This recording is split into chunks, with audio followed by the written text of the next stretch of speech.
सोहम rock star entertainment की दमदार film धाकड़ release के लिए तैयार है। धमाकेदार एक्शन दृश्यों और अप्रत्याशित स्केल के साथ फिल्म धाकड़ बॉलीवुड में एक्शन शैली को दोबारा परिभाषित करने का प्रयास करती नजर आती है। यही वजह है कि इसके निर्माता ने दर्शकों को फिल्म की एक खास झलक दिखाने के मकसद से इसकी धमाकेदार कहानी के निचोड़ को पकड़ते हुए नया ट्रेलर जारी किया, जो दर्शकों को यह एहसास कराता है कि यह तो महज एक लिफाफा है, मजमून तो थिएटर में ही पता चलेगा। हालांकि फिल्म का पहला ट्रेलर 2 हफ्ते पहले मुंबई में जारी किया गया था, जबकि दूसरा ट्रेलर दिल्ली में कंगना रनौत और अर्जुन रामपाल ने लॉन्च किया। इस दौरान कंगना और पूरी कास्ट ने अपनी भूमिकाओं के बारे में बात की। बता दें, 23 मई को रिलीज होने जा रही है धाकड़ दीपक मुकुट और सोहेल मकलई द्वारा निर्मित और हुनर मुकुट द्वारा सह निर्मित है।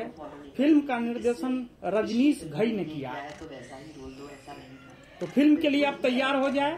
20 मई को रिलीज होने जा रही है धाकड़। हर लड़की बहुत ही धाकड़ होती है। अगर आज मेरी फिल्में इतनी कामयाब है और मुझे इतनी सारी जनता सपोर्ट करती है, तो लेट मी टेल यू, उसमें से अधिकतर संख्या सिर्फ महिलाओं की है। उनके ही सपोर्ट से, उनकी ही जिसे कहते हैं कि मेरी बहुत सारी फिल्में लड़कियों द्वारा बहुत ज़्यादा देखी जाती है। तो सही सी बात है कि वो लड़कियां ऑलरेडी मुझसे आइडेंटिफाई करती हैं। उनकी विचारधारा, उनकी ज़िंदगी जीने का तरीका जो है वो मुझसे आइडेंटिफाई करते हैं। एंड मेरे लिए मुझे लगता है, चाहे मैंने, चलिए एक धाकड़ फिल्म है, इसमें वो एक स्पाई है, लेकिन अगर मैं एक फिल्म करती हूँ जो कि क्वीन है, वो लड़की भी अपने आप में धाकड़ है। एक मासूम सी लड़की, बहुत ही प्रोटेक्टेड है, उसके लिए अपना बैग चोरों से बचाना भी बहुत बड़ा धाकड़ काम है। तो आप किसी चीज़ को ये मेजर करके नहीं बता सकते कौन ज़्यादा धाकड़ है। पंगा में जो एक मदर अपने सपनों को पूरा करती है, वो भी बहुत धाकड़ है। एक स्वतंत्रता सेनानी मणिकर्ण, वो भी बहुत। तो हर एक पॉलिटिशियन, जयललिता, वो अपने राइट में धाकड़ है। एक मेंटल इलनेस से स्ट्रगल करती हुई जजमेंटल है क्या में, वो लड़की अपने हिसाब से धाकड़ है। तो मुझे लगता है हर औरत, मेरी मदर, मेरी सिस्टर, जो लड़कियाँ मेरे साथ काम करती हैं, इतने सारे डिपार्टमेंट्स में आज मैं देखती हूँ इतनी सारी महिलाएं काम कर रही होती है, वो हर एक की जर्नी बहुत ही धाकड़ है और मुझे भी खुद बहुत ज़्यादा इंस्पायर करती है। हेलो, मेरा सवाल आप सभी से है। मीनाक्षी रजत फ्रॉम न्यूज़ इंडिया 20.7। आपने देखा है कि बॉलीवुड में जो मूवीज़ है वो वुमेन सेंट्रिक बहुत कम होती हैं। हालांकि अब वो औरा चला गया है और जाने वाला है, और इस तरीके की मूवीज़ हमें देखने को मिल रही है। मैं आप सबसे जानना चाहूँगी कि ऐसा क्यों है?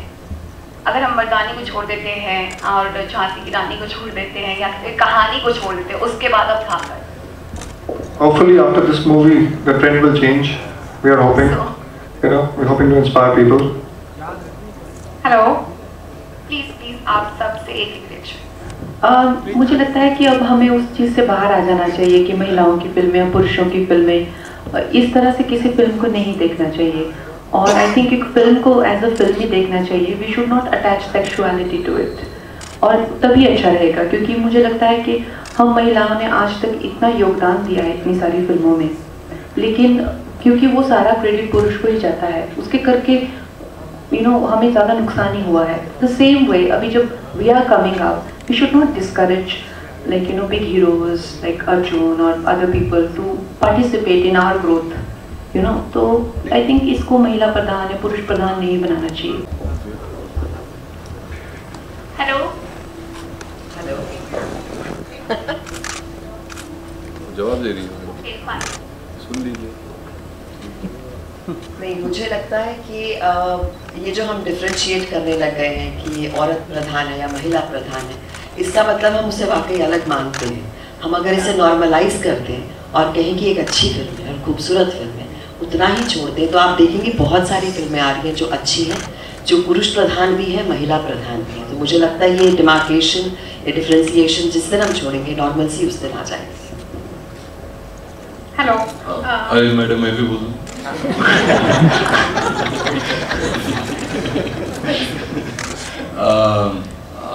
आपका क्वेश्चन बिल्कुल सही है।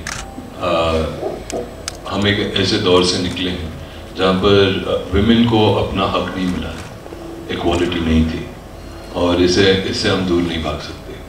और जहाँ पर मेरा ओपिनियन है, मैं जब से इस इंडस्ट्री में आया हूँ कहीं ना कहीं मैंने एक वुमेन ओरिएंटेड फिल्म हर साल में एक बार की है और उन्हें सपोर्ट ही किया है। और शायद इसीलिए क्योंकि जितने भी लोग मेरे साथ थे, जितने भी लोग मेरे सपोर्ट सिस्टम में थे, जैसे कि मेरी माँ, बहन, अब मेरी बेटियाँ, और जो मेरे सबसे करीब हैं वो सब औरतें हैं। And I have seen them very closely and I think that they are very strong, extremely talented. और जो भी फिल्में भी मैंने की है, अगर दिल है तुम्हारा हो, कहानी हो, द रेपिस्ट हो अभी कंगना के साथ, या फिर धाकड़ हो कंगना के साथ, और भी कोई फिल्में हैं, इमीडिएटली तहजीब हो उर्मिला के साथ। तो जितने भी टाइम मैंने ये एक्सपीरियंस भी किया है, मैंने देखा है कि उनका जो काम है, अगर आप सिर्फ एक सुपरफिशियल लेवल पर उन्हें काम ना दें, उनसे और भी कुछ पाने की कोशिश करें, तो बहुत गहराइयाँ हैं, बहुत एक्सपीरियंस है, बहुत इमोशनल है, और बहुत उनसे ज़्यादा मेहनती, हार्ड वर्किंग इंसान मैंने तो नहीं देखा या एक्टर नहीं देखा। और इस फिल्म के ज़रिए आप देखेंगे कि एक महिला को एक ऐसे रूप में, एक ऐसे अंदाज में, जो कि किसी ने कभी प्रेजेंट नहीं किया है, ओके, और हम सारे मर्दों ने उस महिला को, इन दोनों महिला को सपोर्ट किया है इसके ज़रिए। तो I think it's a tribute to all women, Dhaakad, and you should go and watch it. It's inspiring, it's ugly, and you will see a woman like in action, doing action like I don't think even a man has done on an Indian screen. मेरा एक और सवाल था, अभी south की फिल्में बहुत ज़्यादा हमारे बॉक्स ऑफिस पर कमाल करके जा रही हैं, लेकिन साउथ की फिल्मों में हीरोइंस का स्क्रीन टाइम या कहें कहानी में उनका योगदान बहुत कम रहता है। इसके पीछे आप लोगों से पूछना चाहूँगी कि इसके पीछे क्या कारण हो सकता है?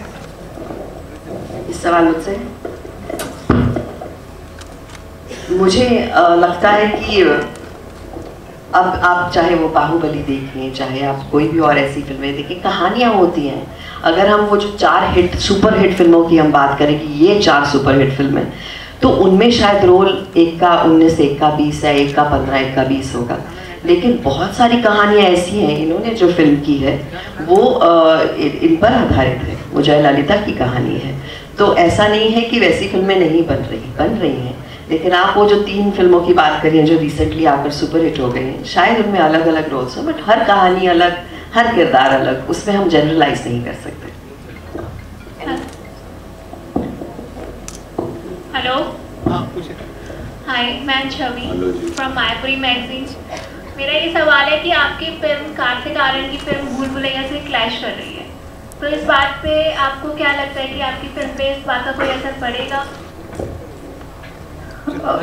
देखिए, अब किसी को सोलो रिलीज तो मिल नहीं सकती, क्योंकि पैंडेमिक के करके भी नेचुरली बहुत सारी फिल्में रुकी हुई हैं और अपनी रिलीज़ का वेट कर रही हैं। और अब बहुत सारी फिल्में चाहे वो हॉलीवुड की हो या रीजनल फिल्में हो, उनको सबको मेन स्ट्रीम रिलीज़ मिल रहा है, तो सबके कोई ना कोई तो साथ में आता ही है। As far as Kartik is concern, मुझे तो उनका काम बहुत अच्छा लगता है, और मुझे लगता है कि अगर इस जनरेशन से कोई है वो स्टैंडिंग ऑन हिज ओन और अपना काम कर रहे हैं, अपने दम पे कर रहे हैं, and on his own he has come up, I have huge admiration for him. तो उनकी फिल्म हमारे साथ में आ रही है, लेकिन आई फील कि ऐसा नहीं है कि ये दोनों ही फिल्में, ऐसा नहीं है कि कोई 5000 या 7000 थिएटर में रिलीज होने वाली फिल्में हैं। They both are, they can come simultaneously and do well at the same time. Hello, this is Vartika from Amar Ujala this side. मेरा सवाल दिव्या मैम से है। दिव्या मैम, आपकी एक्टिंग की बहुत बड़ी फ़ैन हूँ मैं। आपका स्क्रीन टाइम चाहे कम हो, जितना भी स्क्रीन टाइम हो, लेकिन आप इतना इम्पैक्टफुल एक्टिंग करके जाती हैं ना कि वो छाप छोड़ जाती हैं आप दर्शकों के दिलों में। तो इस फिल्म में मैं आपके रोल के बारे में जानना चाहूँगी और आपका पसंदीदा रोल, मतलब ये फिल्म और इसमें आपका किरदार क्यों अलग है और क्यों आपका पसंदीदा है, ये जानना चाहूँगी। कुछ किरदारों में इतनी परतें होती हैं कि उन्हें आप फरोलते रहते हो फिर भी नहीं खत्म होती। रोहिणी एक वैसा रोल है जहाँ पर हर रोज़ हम जब सेट पर आते थे मुझे कुछ रोहिणी में नया मिलता था करने के लिए और बहुत खूबसूरती से लिखा गया है इसे। और मेरे लिए सबसे बड़ा हाई ये था कि कई बार क्या होता है, हमारे डायरेक्टर्स दो तरह के होते हैं, एक वो जो एग्जाम्पल्स सेट करते हैं, दूसरे वो जो फॉलो करते हैं। तो आई थिंक रेजी उनमें से है जो सेट करते हैं एग्जाम्पल्स, हर्ड मेंटालिटी को फॉलो नहीं करेंगे कि इसने पिछली फिल्मों में ये किया है तो वैसा ही रोल दो, ऐसा नहीं था। बिल्कुल ही अलग तरह का रोल है रोहिणी, जो कि एक गैंगस्टर है, जो कि एक बिंदास मीन टोटली क्रेजी औरत है और इनसे खूब इश्क करती है ज़ोर से और to the level of like being scary. So I think that is a very interesting graph for any actor. और इतने कमाल के सीन्स हैं इस फिल्म में, चाहे वो मेरे कंगना के साथ हो चाहे अर्जुन के साथ हो, कि वो जब आप एक बतौर एक्टर आप जब बैठते हैं अपने सामने एक अपने को एक्टर को देखते हैं और जब वो शुरू होता है और दोनों ही ऐसे हैं कि अपने अपने किरदारों में एकदम घुसे हुए, तो और रेजी ने एक ऐसी दुनिया बनाई हमारे लिए कि वो बिल्कुल एक अलग दुनिया थी, धाकड़ की दुनिया है वो, जहाँ हर एक की लुक अलग, हर एक का अंदाज अलग और एक दूसरे को सब कॉम्प्लीमेंट कर रहे हैं अपने अपने तरीके से। तो हर एक ने अपनी एनर्जीज, अपनी केमिस्ट्री एक दूसरे से पिक की है इस फिल्म में। तो रोहिणी बहुत सारा इन दोनों के को मैं श्रेय देना चाहूँगी, कंगना को, अर्जुन को और रेजी को ख़ास तौर पे कि इतना कमाल का उन्होंने इसे विजुअलाइज किया। जब हम पहले इसकी पोस्टर्स बना रहे थे उसी टाइम हमें लगा ये तीन कितनी अलग तरह की लुक्स हैं जो कभी हमने हिंदी फिल्मों में नहीं देखी। So for me, I think Rohini has been very exciting.